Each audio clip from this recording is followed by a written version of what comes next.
Saka hai isiso hurumende takawa zvamakataura tikati haibuda tichitaura navakomana zuro paya tichapedza kuita press conference yedu iya tikati hai zvinyi zvaita vanhu vadai handiti takaivona hashtag Zimbabwe Lives Matter tikati haibuda izvi ndizvo zvatinogara kuchemera zuva nezuva handiti kuti imwe handiti sevanhu vezimbabwe muvake nyika yenyu musimudzire nyika yarifa nyika yambuya nehandi munozvandotaura tadaro takavona patwitter vanajad vuburuka kubva mugomo tikati haibuda vane dzavo hava asi vakada kubatanisa tikati hai zvakanaka pasouth africa tikavona vana anzani vana AK nana uyu Nyovest tikati hai Casper tikati haibuda magona imwe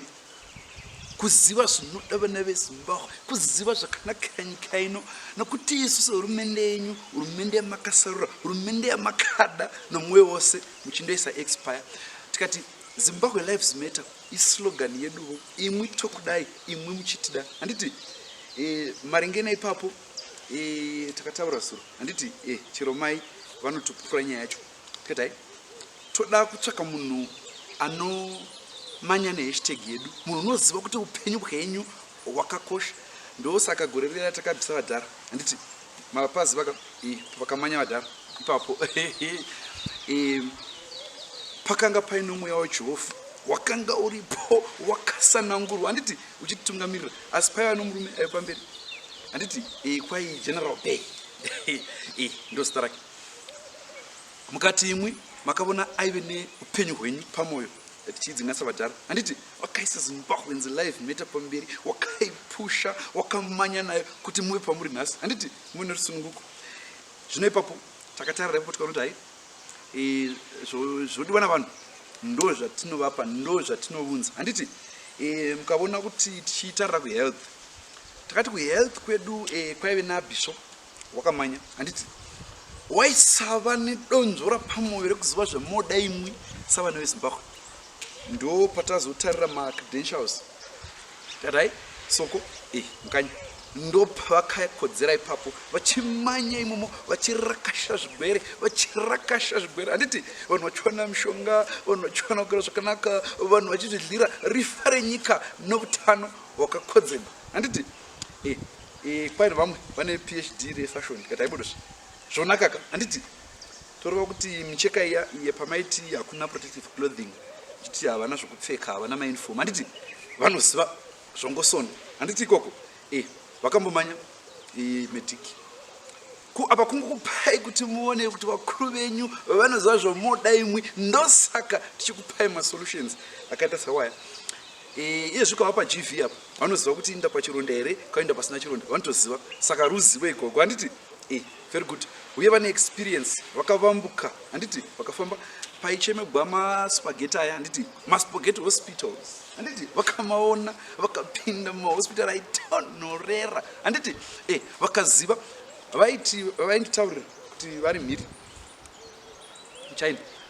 hospital yose kubva kuna superintendent general kusvika kuna unotsvaira waiuya mamukase vakuru mamukase vachiudzwa kuti zvinofambiswa handiti munozotaura saka hakuna umwezve angapinda ipapa kunze kwavo nekuti experience yavo inopinda mumakungwa igovambuka zvikova igopinda nepavasingafungiri kana vana Trump iyezve vatori negodo kuti waisa nekuti tichiziva zvatinoita handiti regai ti soko taurai navanhu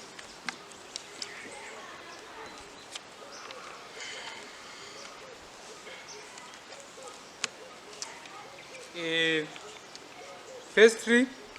I would like to thank Your Excellency, sir, for this appointment. Accordingly, there is distress within the nation regarding our health situation. Our peace-loving people have been extremely affected by this COVID-19. It is saddening to see our revolution being hijacked by this pandemic. Our agenda as a party is to destroy it from within. We will not allow this foreign disease to dominate our nation. As the newly appointed Minister of Health, I would like to announce that I have brought hydrochloroquine, which has previously worked for malaria, to end this COVID-19. To show the signs of a good laborer, I have already removed my coat. Zimbabwean Lives Matter is the new slogan, and as a ministry, we are promising better medical equipment and facilities. I thank you.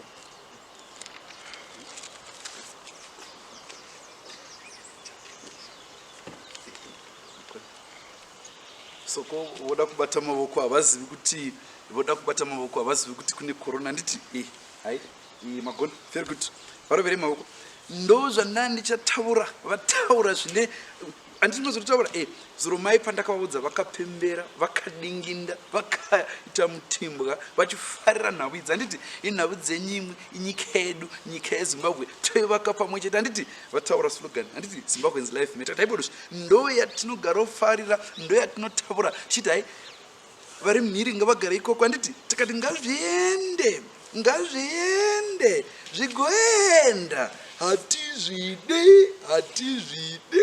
hatizvidi ndo zvataireva kuti hai Zimbabweans Life Matter. Handiti maivona apa very good. Maitenyi, thank you so much.